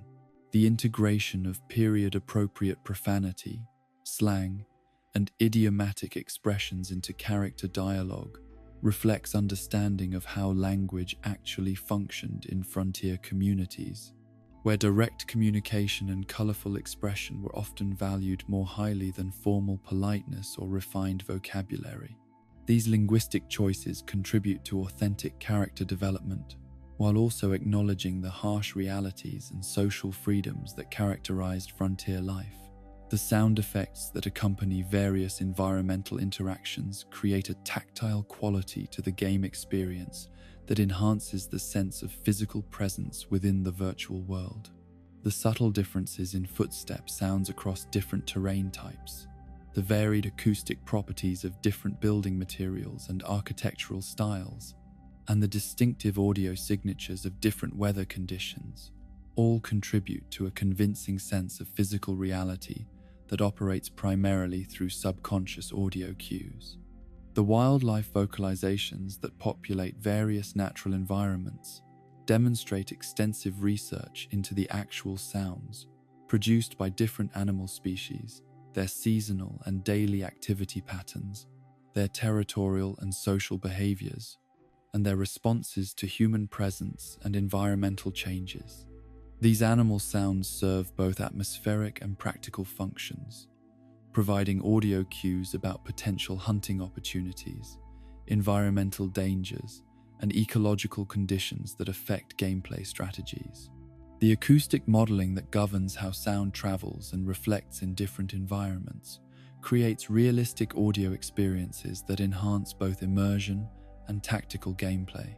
Sound carries differently through forest, plains, canyon, and urban environments in ways that affect everything from conversation, privacy, to combat awareness, to hunting success, requiring players to adapt their behavioral strategies based on acoustic as well as visual environmental factors. The dynamic range and audio mixing that balances hundreds of simultaneous audio elements create listening experiences that remain clear and emotionally effective, even in the most complex acoustic environments. The subtle prioritization systems that emphasize narratively or tactically important audio cues while maintaining atmospheric richness demonstrate sophisticated understanding of how human hearing actually processes complex audio information in realistic environments. The cultural music traditions that appear throughout various community celebrations and social gatherings reflect the diverse musical heritage that immigrant populations brought to frontier communities, where Irish reels, German polkas, Mexican folk songs, and African American spirituals might all be heard at the same social event, creating uniquely American musical experiences that blended multiple cultural traditions into new synthetic forms. In the gentle interplay of all these audio elements, where digital wind carries virtual melodies across artificial landscapes, while synthetic voices express genuine human emotions through carefully crafted dialogue, players discover that sound serves not merely as accompaniment to visual experience, but as an equal partner in creating emotional connection and authentic immersion. These audio landscapes, crafted with such extraordinary attention to both technical excellence and emotional authenticity, transform the game from simple visual entertainment into a complete sensory experience that engages human consciousness through multiple channels simultaneously, creating memories and emotional associations that persist long after the immediate gaming session has ended, and reminding us that the most powerful forms of artistic expression have always engaged multiple senses in creating unified, aesthetic experiences that transcend the limitations of any single medium or technology. The hidden details and Easter eggs scattered throughout Red Dead Redemption's vast digital frontier represent far more than mere curiosities or developer indulgences inserted for the amusement of dedicated players willing to spend countless hours exploring every corner of the virtual landscape. They constitute instead a profound meditation on the nature of discovery itself, on the relationship between surface narrative and deeper meaning, and on the ways in which careful attention to detail can transform even the most familiar experiences into sources of wonder and revelation.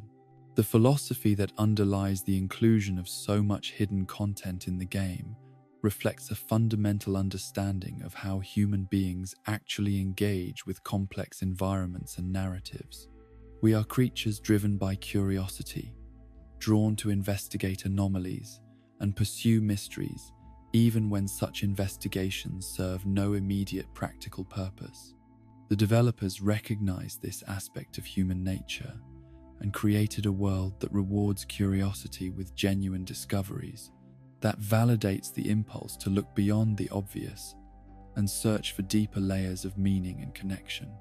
This approach to content creation represents a profound departure from more conventional approaches to entertainment, where every element serves clear narrative or mechanical functions, and hidden details are typically limited to simple references or jokes that provide momentary amusement without fundamentally altering the overall experience. Red Dead Redemption's hidden content operates instead as an integral part of the overall artistic vision, creating depth and complexity that enhance rather than distract from the primary narrative while offering alternative pathways to engagement and understanding. The act of discovery itself becomes a form of dialogue between creator and audience, where the developers communicate their passion for detail and authenticity through the careful placement of hidden elements, while players demonstrate their appreciation for craftsmanship and complexity through their willingness to seek out and contemplate these carefully concealed treasures. This ongoing conversation between creator and audience transforms the gaming experience from passive consumption into active collaboration, where meaning emerges through the intersection of authorial intent and audience participation. The community-building aspects of hidden content discovery represent another crucial dimension of their overall significance and impact. When players share their discoveries with others, when they collaborate to solve mysteries and decode references, when they create guides and discussions that help others appreciate details they might otherwise miss, they participate in the same kinds of collective meaning-making activities that have always been essential to human culture and social development. These shared discoveries create bonds between strangers who might otherwise have little in common beyond their appreciation for careful observation and thoughtful analysis. The forums and discussion groups that emerge around particularly complex or mysterious hidden elements become spaces for genuine intellectual engagement and collaborative problem-solving that extend far beyond the boundaries of simple entertainment consumption. The preservation and documentation efforts that arise naturally from community engagement with hidden content serve important cultural functions that extend beyond the immediate gaming context. When dedicated players create comprehensive catalogues of Easter eggs, develop theories about their meanings and interconnections, and preserve evidence of details that might otherwise be lost or forgotten, they engage in the same kinds of cultural preservation activities that have always been essential to maintaining collective memory and understanding across generations. The educational value of hidden content extends beyond simple trivia or entertainment history into genuine learning opportunities about literature, history, film, and other cultural domains that inform the references and allusions embedded throughout the game world. Players who investigate the sources and contexts of various Easter eggs often find themselves learning about subjects they might never have encountered otherwise, creating educational experiences that emerge organically from curiosity and interest, rather than through formal instruction or requirement. The artistic legitimacy that hidden content creation represents reflects a mature understanding of how sophisticated artistic works actually function across different media and historical periods. The great works of literature, visual art, and music that have endured across centuries typically reward multiple levels of engagement, offering surface pleasures for casual audiences while providing deeper rewards for those willing to invest the time and attention necessary to appreciate their full complexity and richness. Red Dead Redemption's approach to hidden content places it firmly within this tradition of layered artistic creation, where immediate entertainment value coexists with deeper meaning and significance that emerges through careful study and repeated engagement. The game demonstrates that interactive entertainment can aspire to the same kinds of artistic complexity and cultural significance that have traditionally been associated with more established art forms. The technical achievement represented by the successful integration of so much hidden content into a coherent and functional whole cannot be understated or overlooked in considering the overall significance of these elements. Creating a world that contains hundreds or thousands of hidden details while maintaining narrative coherence, technical stability, and engaging gameplay requires extraordinary levels of planning, coordination, and quality control that represent some of the highest achievements in interactive entertainment development. The resource allocation decisions that prioritize hidden content creation demonstrate institutional commitment to artistic vision and player experience that goes beyond simple commercial calculation or market research findings. The time and effort invested in creating content that most players will never discover represents a form of artistic integrity that values completeness and authenticity over efficiency and immediate return on investment. The replay value that hidden content provides extends the effective lifespan of the gaming experience far beyond what would be possible through primary narrative content alone. Players who return to the game world after completing the main story often find entirely new layers of meaning and discovery that were invisible during their initial playthrough, creating experiences that feel fresh and rewarding even after hundreds of hours of previous engagement.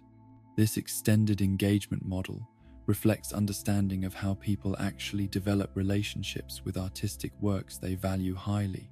The books we return to repeatedly, the films we watch multiple times, the music we listen to again and again, all provide different experiences and reveal new details with each encounter, creating ongoing relationships that deepen rather than diminish over time. The preservation of mystery and ambiguity in many hidden elements demonstrates sophisticated understanding of how to maintain long-term interest and engagement. Not every Easter egg provides clear answers or complete explanations, leaving space for interpretation, speculation, and ongoing discovery that can continue for years after initial release without exhausting all possibilities for new understanding and appreciation. The balance between accessibility and obscurity in hidden content placement reflects careful consideration of different player types and engagement levels. Some secrets are relatively easy to discover and appreciate, providing rewards for casual exploration, while others require dedicated effort and specialized knowledge, creating challenges worthy of the most committed and skilled investigators. The cultural impact of successful hidden content creation extends beyond the immediate gaming community to influence other developers, artists, and creative professionals who recognize the value and appeal of layered, complex artistic works that reward careful attention and repeated engagement. The standards established by games like Red Dead Redemption create expectations and possibilities that influence entire industries and art forms. The philosophical implications of creating virtual worlds that contain more detail and complexity than any single individual can fully appreciate or discover reflect broader questions about the nature of reality itself and the relationship between human understanding and the complexity of the world we inhabit. These digital environments that exceed human comprehension in their completeness and detail serve as metaphors for the natural world and human society, both of which contain far more complexity and meaning than any individual can fully grasp or appreciate. In the end, the hidden details and Easter eggs of Red Dead Redemption represent a profound act of faith in human curiosity and intelligence, a testament to the belief that people will appreciate and value complexity, even when it serves no immediate practical purpose. They demonstrate that the best artistic works trust their audiences to bring intelligence, dedication, and genuine interest to the experience of discovery and interpretation, creating collaborative relationships between creator and audience that generate meaning and value far beyond what either could achieve independently. In the gentle satisfaction of discovering a carefully hidden reference, in the joy of sharing an unexpected find with fellow explorers, in the quiet pleasure of appreciating craftsmanship and attention to detail that serves no purpose beyond its own existence, we find reminders of what makes human culture valuable and enduring. These digital treasures, scattered across virtual landscapes with the same care that ancient craftsmen invested in details that might never be seen, serve as monuments to the persistent human belief that excellence is worth pursuing for its own sake, and that the world is always richer and more wonderful than it first appears to those willing to look beyond the surface and discover the hidden depths that patient observation invariably reveals. As our journey through the hidden depths of Red Dead Redemption draws to a peaceful close, we find ourselves much like the explorers of the actual American frontier, having discovered wonders we never expected to find, yet knowing that countless mysteries still wait beyond the next ridge. These secrets and Easter eggs are more than mere curiosities. They are the soul of a world that continues to breathe and reveal itself long after we think we have seen everything it has to offer. The developers who crafted this digital frontier understood something fundamental about human nature and the process of discovery itself.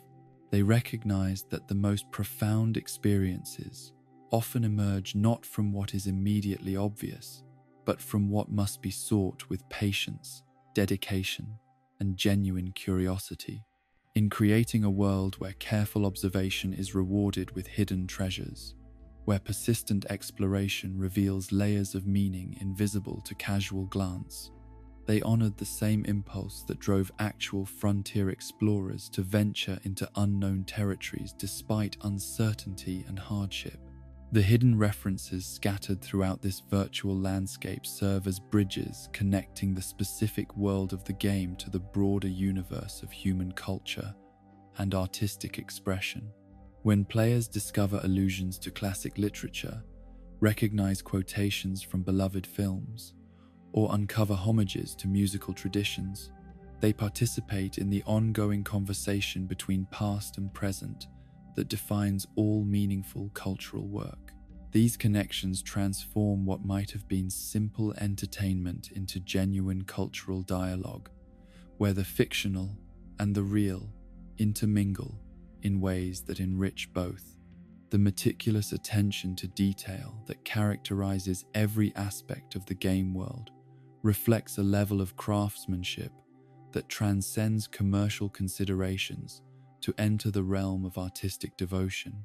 The developers created tombstones that few players would ever read, crafted conversations that most would never hear in their entirety, and embedded references that only the most dedicated explorers would uncover. This commitment to completeness and authenticity represents a form of artistic integrity that values the work itself above immediate recognition or reward. The community that has formed around the discovery and interpretation of these hidden elements demonstrates the social power of shared curiosity and collaborative investigation. When strangers become friends through their mutual appreciation for careful observation, when individual discoveries become collective knowledge through generous sharing, when the act of seeking hidden meaning creates bonds between people who might otherwise never meet, we witness the same community-building processes that have always been essential to human culture and social development.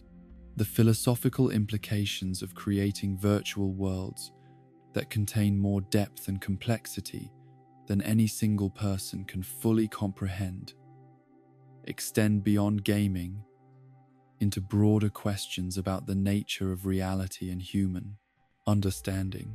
These digital environments that exceed individual comprehension serve as metaphors for the natural world itself, reminding us that the universe we inhabit contains infinite layers of meaning and connection, waiting to be discovered by those with the patience and dedication to look beyond surface appearances.